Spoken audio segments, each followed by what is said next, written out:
Page 224, this is the lesson at the bottom of the page, another lesson on harmonizing. They give us the melody, and this time they're giving us the chord names above the staff. This is typical what you'd find in a fake book or a lead sheet. First thing we do, of course, is learn the melody. It's 2/4 time, 4 sharp, so it's either E major or C sharp minor. But as we play it, we can tell the difference between the major and minor harmonies, so we can figure out which one it is. So the melody.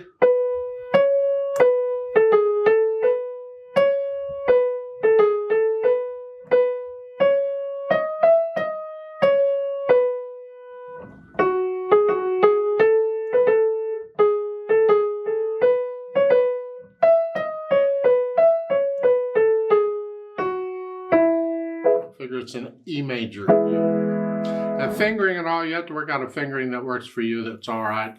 I don't like the fingering in the book all the time. I don't like it in this one, but I'm not going to take the time to figure out a fingering for it because it's really not part of this lesson. You can do that, I hope.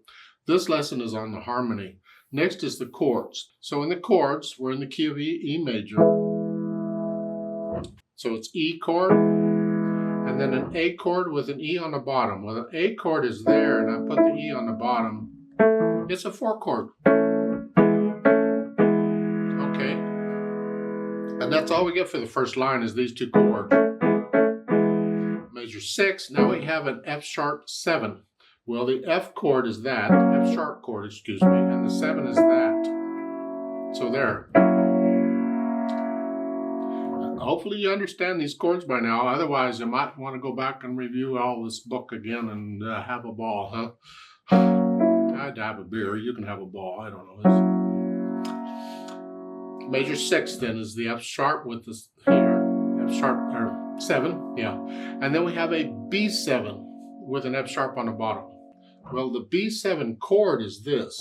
It's the 5/7 chord in E, except here. And if we put the F sharp on the bottom, so rather than this, this is on the bottom, because this would be 1, and that's a, you got all these inversions? That's all it is. It's just a 5/7 chord with the F sharp on the bottom.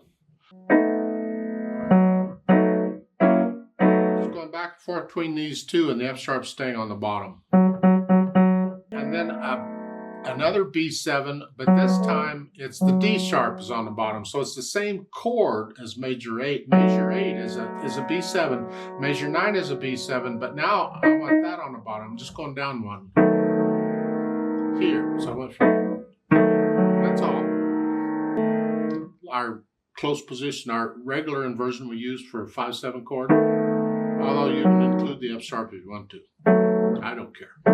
It's your choice. And then the E chord. Then the last line, the last 3 measures, you have the 4 chord again. Then the 1 chord, the 5/7 chord, it's the D sharp on the bottom, and 1. That's the common cadence you get. A 1, 4, 5/7, 1. Happens a lot. So now I want to know what the harmony sounds like with the melody. Just block chords, whatever. And it's here.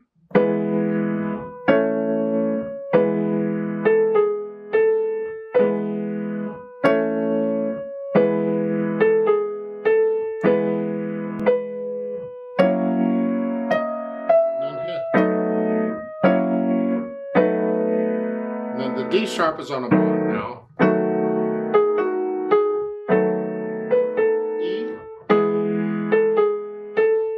E again, still E. 4 chord.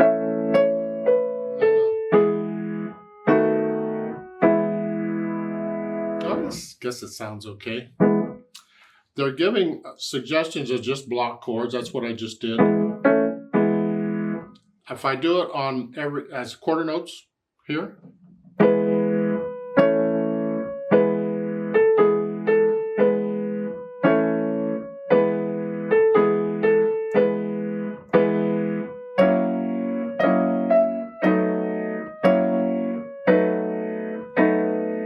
Didn't sound so good on that one. I didn't like the quarter notes on every beat. So I have to change that up a little bit. You can use broken chords. I can do that.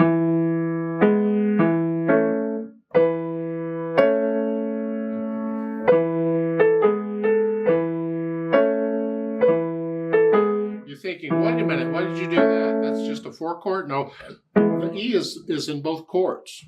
So it works out. So measure 5.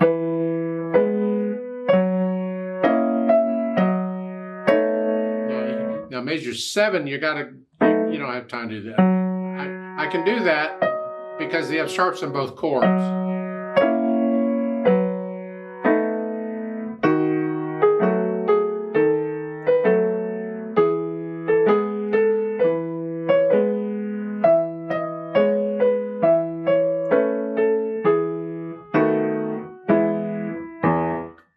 Play around with it, different things. It's up to you and your imagination as to what accompaniment you want to use and what pattern and what rhythm and whatever. Yeah.